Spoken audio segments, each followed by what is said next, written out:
Kita beralih ke informasi lain, Kejari Banyuasin menyiapkan posko kejaksaan di Pelabuhan Tanjung Api-Api. Posko akan dimanfaatkan sebagai tempat transit ketika kejaksaan akan membawa pelaku tindak pidana.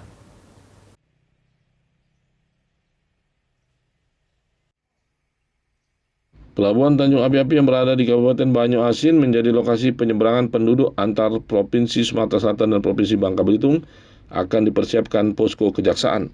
Penempatan posko kejaksaan ini didukung penuh oleh Dinas Perhubungan karena selain tempat transit, juga dapat membuat kenyamanan bagi pegawai di pelabuhan untuk memudahkan akses ketika terjadi permasalahan yang berkaitan dengan hukum.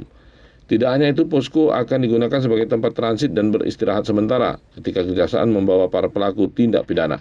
Ketika para pelaku ataupun para DPO yang berada di luar jangkauan kejahatan ini tertangkap dan akan diantarkan kembali ke tempat pelaku akan dipersidangkan.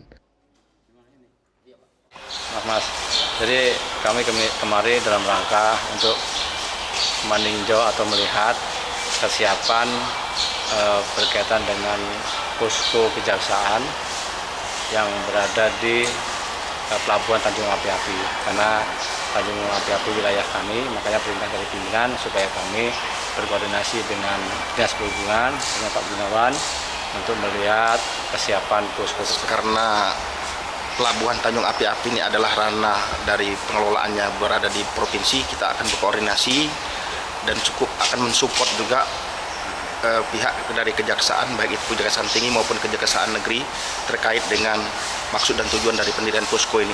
Kami akan bekerja sama dengan Dinas Perhubungan Provinsi untuk tetap bisa mensupport kegiatan daripada kejaksaan negeri maupun kejaksaan tinggi Provinsi Sumatera Selatan. Tujuan diadakannya posko pelabuhan itu sendiri antara lain diantaranya jika ada terpidana ataupun DPO dan terpidana orang yang berada di luar wilayah hukum dari kejaksaan tinggi itu sendiri maupun kejaksaan negeri itu sendiri bisa dilakukan transit di sana, karena kan bisa jadi didapat dari Bangka dibawa terlebih dahulu ke Banyuasin baru kita serahkan kepada Kejaksaan Tinggi Sumatera Selatan.